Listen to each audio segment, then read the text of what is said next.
de Venezuela con el gigante del norte, Estados Unidos. Vamos a hablar de este tema en esta mañana. Nos acompaña en la entrevista Tomás Socias López, analista económico, político. Bienvenido a Globovisión, señor Tomás, ¿cómo está? Gracias, encantado de estar aquí en esta mañana del 19 de abril. Bueno, una fecha bien importante, ¿no? Que además se une con los hechos actuales. Venezuela intentando restablecer de alguna manera sus relaciones con Estados Unidos. Bueno, o no sé si Venezuela con Estados Unidos o Estados Unidos intentando acercarse a Venezuela por alguna conveniencia. ¿Cómo lo ve usted? Bueno, eso es un hecho. Lo discutimos, damos nuestra opinión, pero las relaciones entre Venezuela y Estados Unidos son un hecho para el segundo semestre de este año. De eso se habló en la reunión de Caracas, al mayor nivel, y ambos países tienen intereses. Por supuesto, Estados Unidos, hay una política de Biden ya clara, diciendo que no hay invasiones, ni hay apoyo pues, a un derrocamiento del presidente Maduro, que tampoco es posible, y que ellos reconocen que no es factible, que creo que es lo más importante que desde hace años se sabía. Y lo segundo es que el presidente Maduro, pues, en su proceso económico, en su cambio económico, en su lavada económica de su rostro, porque estamos en un giro económico, necesita del SWIFT, de las transferencias internacionales, necesita, como le ofreció, 600.000 barriles diarios de petróleo a Estados Unidos, paulatinamente durante este año. Si le autorizan las 11 empresas, empezando por Chevron, para producir, para la explotación del petróleo, que es la que tiene la sanción. Así que estamos ante una nueva realidad. Afuera, con Estados Unidos, lo acaba de decir el presidente Alberto Fernández, el restablecimiento de relaciones de muchos países con Venezuela, aunque Estados Unidos ha manifestado que no quitará las sanciones, sino dará licencias y permisos, y que por otro lado continuará su apoyo a los 100 países y al líder Guaidó. Esto es una contradicción. Sí. No, interesante, ¿no? Bueno, igualito que el presidente Maduro tiene su doble lenguaje, Estados Unidos tiene su doble lenguaje. Claro. ¿No? Venezuela tiene su doble lenguaje. Por un lado, te habla de ciertos temas con Estados Unidos, por otro lado lo rechaza y en el medio nombra un diplomático en medio del diálogo como es Al-Assad. Estados Unidos igual, en el medio del tema hay unas sanciones disminuidas con Venezuela, pero que continúan, y por otro lado, en su doble lenguaje también con Venezuela, apoya a los líderes de la oposición que están incorporando en el mundo un deseo de mantener a Venezuela cercada. Pero el presidente Maduro pide algo, y esta es la noticia, creo: déjenme nombrar embajadores.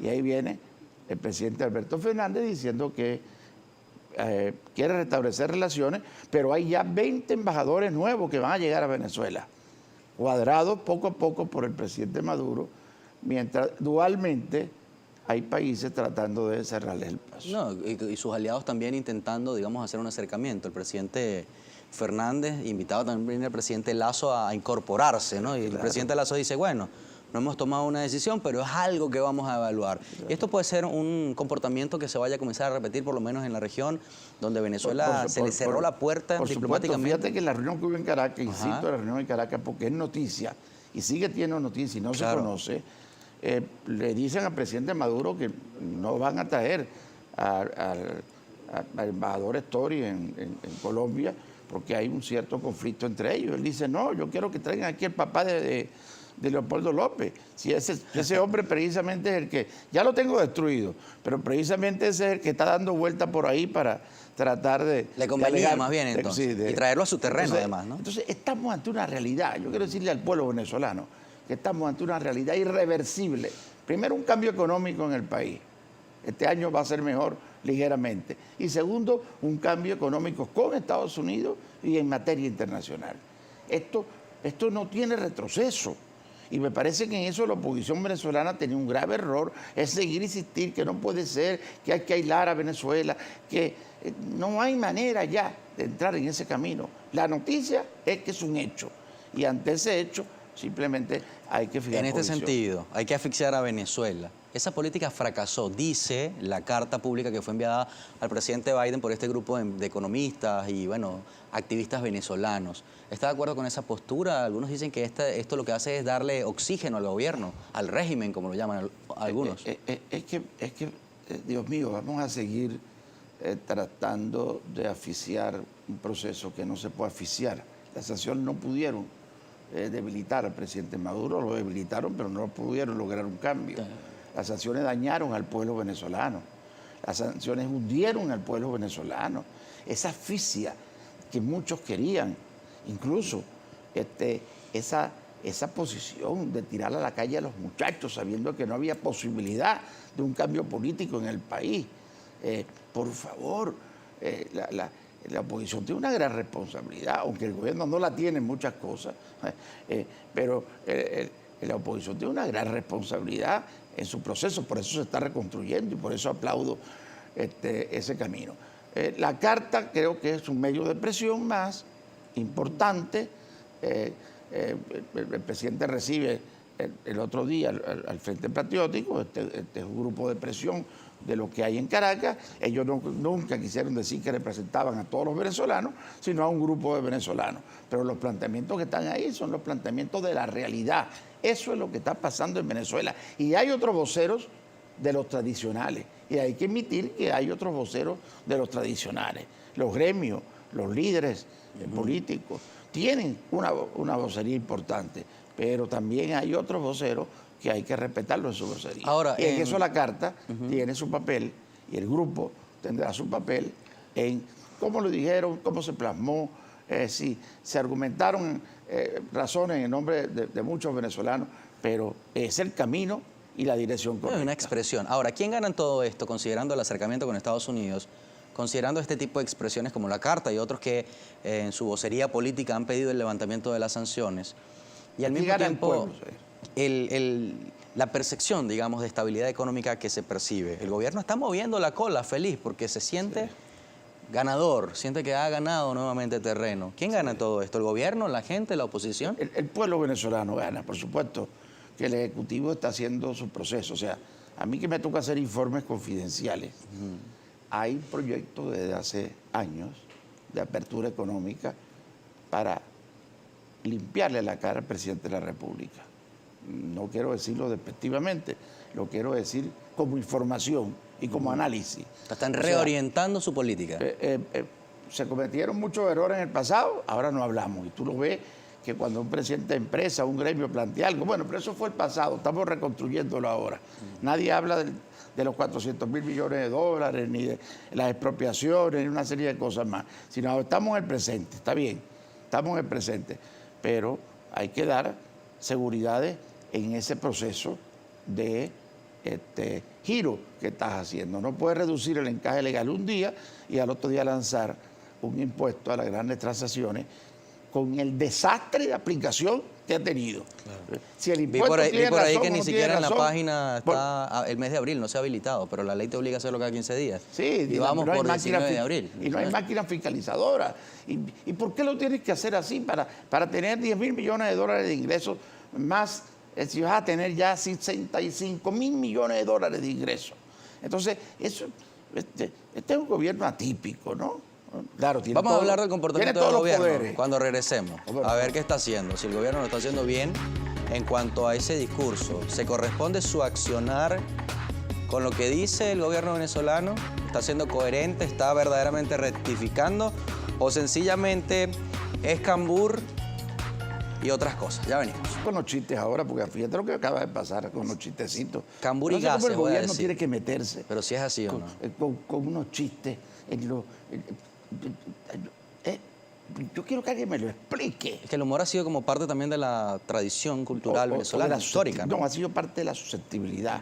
Si tengo todos los poderes, como lo tiene el presidente Maduro, todos los poderes, y no los va a soltar, ¿por qué me tengo que sentir? Porque una señora de 72 años. Entonces entramos en la dualidad, precisamente que tú decías anteriormente. Hay una dualidad, hay un doble discurso, se está dando un testimonio de lo que se quiere hacer en el área económica. Yo reconozco perfectamente que hay un cambio económico positivo que hay que Claro. darle el espaldarazo. Y los gremios empresariales tienen que darle un espaldarazo a la política económica del presidente Maduro. No podemos andar con timideces ahí. Hay otras aristas también, ¿no? Sí, no importa. Pero ahí es donde está el problema. Que no podemos seguir teniendo gremios empresariales a cada rato reclamando problemas puntuales. Lo que te decía del impuesto. Pero esas incongruencias son a muchos niveles. Fíjate, porque tú hablabas de la política económica y de que hay que dar una cara de seriedad para que se crean las reformas económicas. No solamente el Sambil, hay 620 empresas que es necesario entregar. No solamente que hay un poco más de gasolina en el país. Acabo de ir para Mérida. Casi me quedo sin gasolina de Barinas hasta Mérida, ¿no? Pasando por un pueblo que conocí, por una población, Pueblo Llano, con el alcalde Roselino Quintero, que el cual quiere hablar con el presidente Maduro porque por ser alcalde de la oposición le quitaron la policía. Y es una población que tiene la mayor producción de zanahoria y de papas de Venezuela. Pero por favor, presidente, recíbalo. Usted ya no está en eso, ya usted tiene todos los poderes. Usted está en un proceso de diálogo con Estados Unidos y con la oposición. Y está en una reforma económica para el país. Usted está convencido que tiene 84% de no aceptación. Pero por otro lado, que ha bajado ese rechazo porque ha entrado en el tema económico. Usted ha entrado en el tema económico, en el meollo del tema. Olvídese del centro político del socialismo. El centro político del socialismo, si quiere hablar de socialismo, es la economía. Y hay que abrirse en materia económica. Porque es un modelo económico al final. Bueno, este tema de la dualidad política, los alcaldes de oposición pareciera que la han tenido muy difícil. Me llamó un alcalde del Táchira hace algunos días, dice, bueno, somos 16 alcaldes de oposición en el Táchira y tenemos 21 horas sin luz, me dijo. Incluso íbamos a hacer un contacto en vivo con Primera Página en este horario y la llamada no cayó, fue imposible. Claro. Y me escribió como a las 3 de la tarde, Seir, discúlpame, no pudimos hacer el contacto porque no había luz. Y cuando se va la luz, se va la señal. Esto también es parte de la realidad. Acabo de regresar a esa carretera. Acabo de regresar y por eso lo conté. De Barinas hasta Mérida no hay una sola bomba internacional. ¿Alguien me puede...? Yo que he reconocido la política del ministro Tarek, el examen en materia económica, ahora reforzado además por un exministro ecuatoriano al lado de Delcy Rodríguez, la vicepresidenta, para fortalecer a los pragmáticos. Aquí están los pragmáticos con 60% de fuerza ya, frente a 40% ideológico, en medio del presidente Maduro. Pero no hay luz en esa zona, cada 4 o 5 horas se va y solamente llega por 4 o 5 horas. Y además de eso, no hay una sola gasolina internacional. ¿Alguien me puede contar dónde yo, que no me toca la huella ese día, puedo si estoy viajando? ¿Y qué turismo se puede desarrollar así? ¿Y qué desarrollo económico puede haber en esa zona? Pasando desde Barinas hasta Mérida sin una bomba internacional. Ministro Tarek El Aissami, yo quisiera que me lo pudiera explicar. Usted que le reconoció tantos cambios positivos en el país. No, y además que ese tema de la burbuja capitalina, ¿no? Vamos a Caracas y Altamira, súper chévere. Incluso ayer eché gasolina a mi moto en Quinta Crespo, una bomba internacional. Mira, está bonita la bomba. Y gasolina, mira, chévere. Se vive muy bien en Caracas, pero hay que estar en Mérida, o hay que estar en el Zulia, o hay que estar en el Táchira para ver esa realidad a la que han se mejorado refiere, ¿no? relativamente las cosas, hay que reconocerlo. El tema de la luz se ha complicado otra vez, porque, a ver, hay que hacer un presupuesto en dólares, presidente. Acabo de decir algo que es el centro de un problema tremendo que tiene Venezuela. Si no hay un presupuesto en dólares y unos ingresos en dólares, ¿qué pasa con los bancos oficiales frente a los bancos? Me lo contaba ayer un presidente de banco. Los bancos oficiales, no importa la gestión que hagan, porque al fin y al cabo salen en rojo. ¿Quién lo paga? El pueblo, al fin y al cabo el gobierno, pero nosotros, los venezolanos. Entonces, los bancos privados están ahorcados por el encaje legal, por las dificultades de prestar, porque no pueden manejarse bien con las divisas ni con el dinero que tienen que guardar. No puede el país progresar sin préstamo. Entonces, en ese camino, ¿por qué no se va sincerando la situación y se hace un presupuesto en dólares? Porque hay 6 millones de empleados públicos que no se les puede dar un sueldo en divisas. ¿Quién dijo que el Estado tiene que tener más de 50 ministerios y 6 millones de empleados públicos ganando sueldo mínimo. No es verdad que el sueldo mínimo sea el problema de Venezuela, porque hay 2 sueldos, según el 67% de los venezolanos reciben más de 2 sueldos los que tienen sueldo mínimo. Pero es que no es eso, es que tienen que recibir un sueldo justo de más de $300. No, y que hay que tener 2 o 3 trabajos también para poder percibir. Indudablemente. Entonces, el país está muy descompuesto, pero hay alternativas para este año. Hay una mejora importante para este año. Hay 15 condiciones que permiten que Venezuela mejore este año. Y eso tenemos que decirlo para no seguir enredándonos en la crítica permanente. Ahora, frente a esta oferta de Venezuela a Estados Unidos, ¿está en capacidad de responder? ¿Va a cumplir Venezuela? ¿Tiene la capacidad la industria petrolera venezolana para satisfacer estos 600.000 barriles? Fíjate, en la reunión esa, que por cierto estaba una persona del mayor nivel del presidente Biden y el embajador Story, el presidente Maduro planteó que si se permisaban las 11 empresas importantes que están haciendo lobby, que le han pedido autorización para estar en Venezuela, entre ellas Chevron, con una inversión de 5 a 10 mil millones de dólares. En la explotación, quiero decir, la producción petrolera en Venezuela puede crecer, ya creció este trimestre otra vez, pero puede crecer para marzo, de aquí a marzo del año que viene, es cerca de 2.300.000. Y esto es una realidad, volvemos a lo mismo, esos analistas petroleros, historiadores y economistas, de que aquí no hay taladro, luego no se puede hacer una elevación de la producción petrolera. Que eso es un sueño. Se elevó la producción petrolera y punto. No vamos a discutir cómo. Se trajeron técnicos iraní, se trajeron piezas trianguladas de Estados Unidos y la producción petrolera certificada por OPEP en noviembre nada más eran de cerca de 900.000 barriles diarios. Si 2.300.000 puede lograr Venezuela con las 11 compañías petroleras aquí y yo le doy a Estados Unidos 600.000, como le prometió el presidente Maduro, como se conversó, necesitando Estados Unidos 400.000 nada más por la crisis de Rusia y Ucrania, no se van a restablecer unas buenas relaciones con Estados Unidos otra vez. Claro que se van a restablecer. Por eso el segundo semestre se van a anunciar y la vamos a tener aquí. Y esto va a cambiar a Venezuela profundamente. Acuérdate que Venezuela, el único problema que tiene en este momento internacional es que no puede hacer operaciones internacionales financieras. Claro.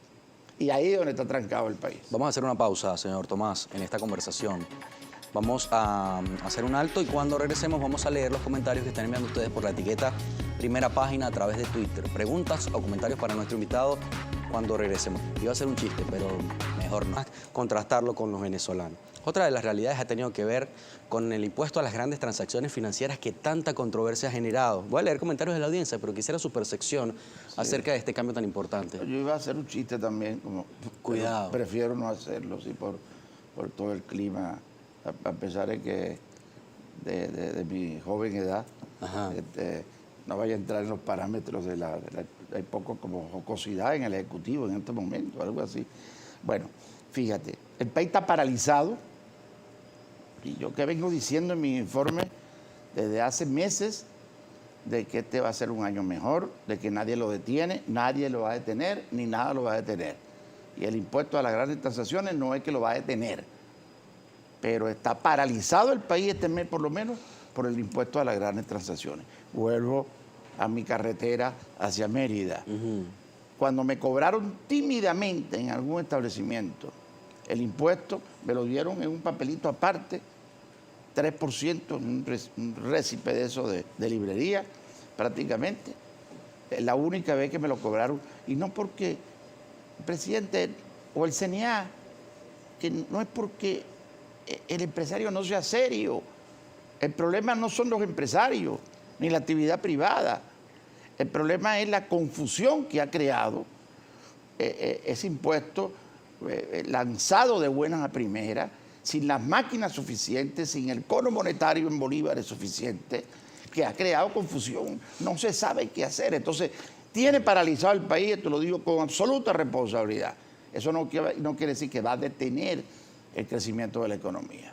Y con eso te doy con crudeza grande, sin chistes por supuesto, pero con crudeza grande el tema de que es necesario una mayor flexibilidad para que todo el mundo tenga sus máquinas y le aparezca como se quiere, bolívares, euros y divisas, o la palabra que sea, y cada cual pueda cumplirlo. Claro. Y se puede entender que solamente para transacciones en divisa, en efectivo. Y además estaba viendo... Y decirlo más claro. Que el mismo sistema, yo no sé si a esta hora podríamos verificarlo tal vez, pero que el sistema del CENIAT, donde te metes para, digamos, hacer el pago correspondiente, no está habilitado todavía el mes de abril. Y como decíamos, vamos por 19 de abril y además el pago se hace quincenal. Entonces, ¿cómo hacen esos empresarios serios de los que usted habla?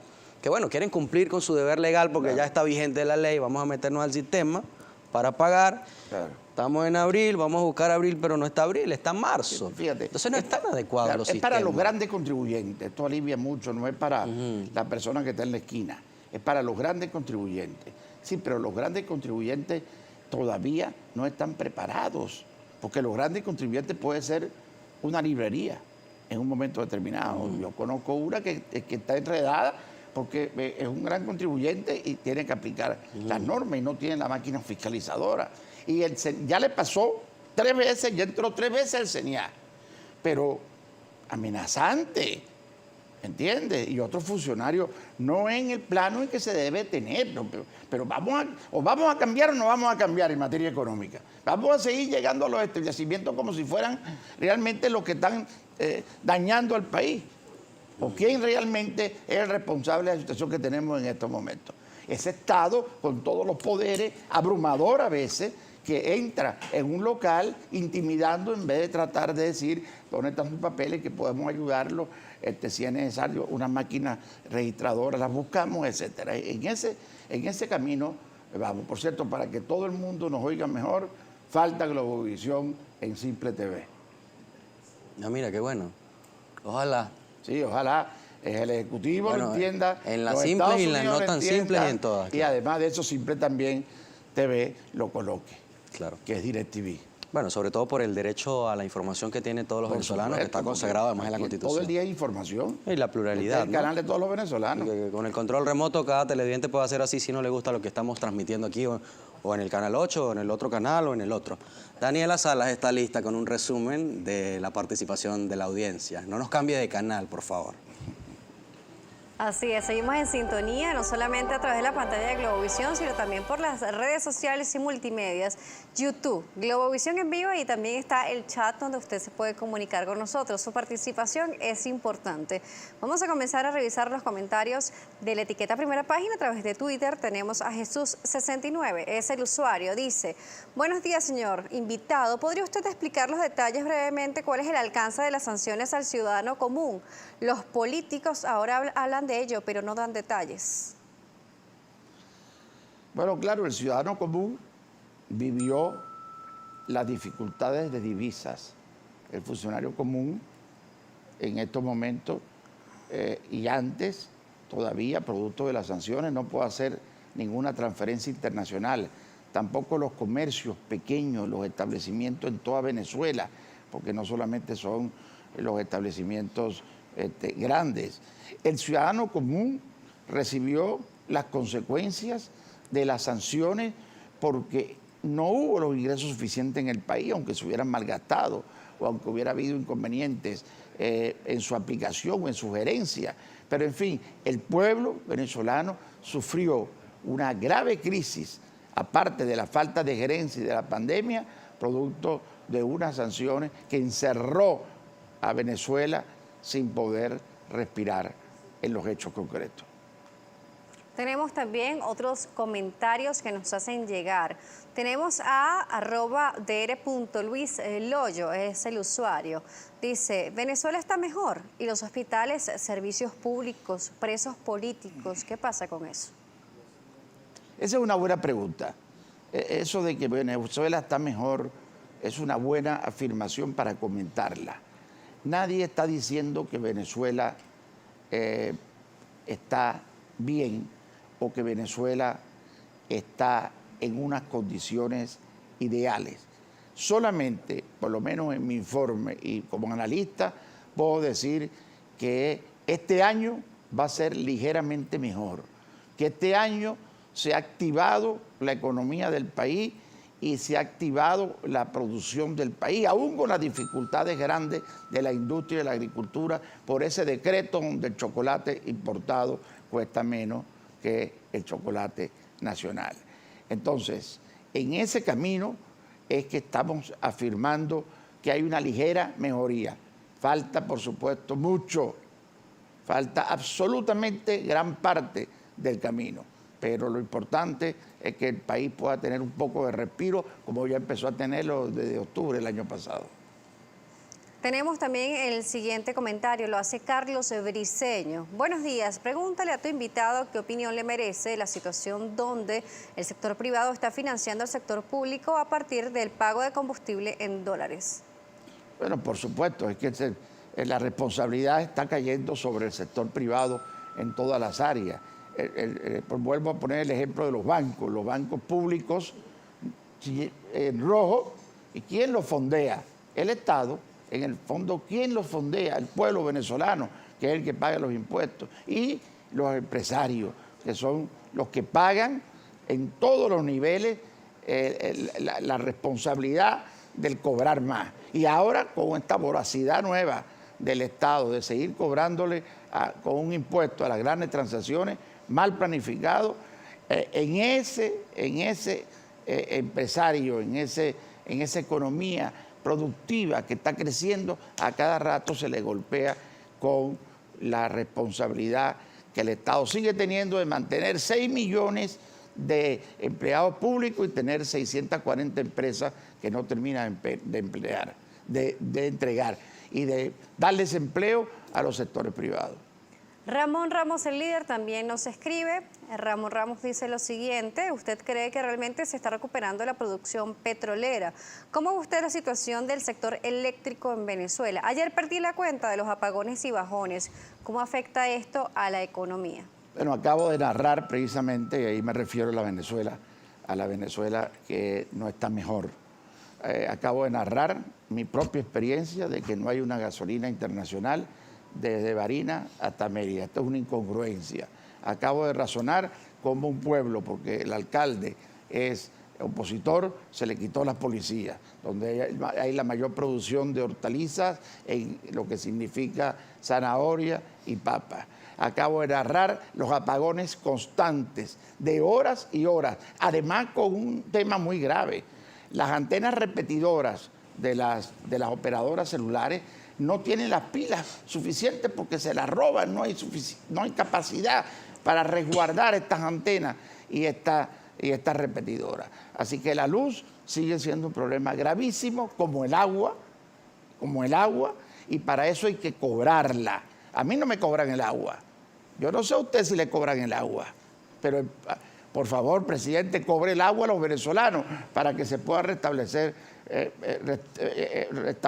la tubería dañada y poner nueva. Por favor, cóbrenoslo la electricidad, no el aseo que lo están cobrando, la electricidad, porque yo no estoy pagando luz y muchas personas con un apartamento muy grande no pagan sino $5 por luz al mes. Vamos a esta hora a revisar la última participación porque se nos termina el tiempo. Le pedimos que sea lo más breve posible. Tenemos @dudarazonable, dice lo siguiente: etiqueta primera página.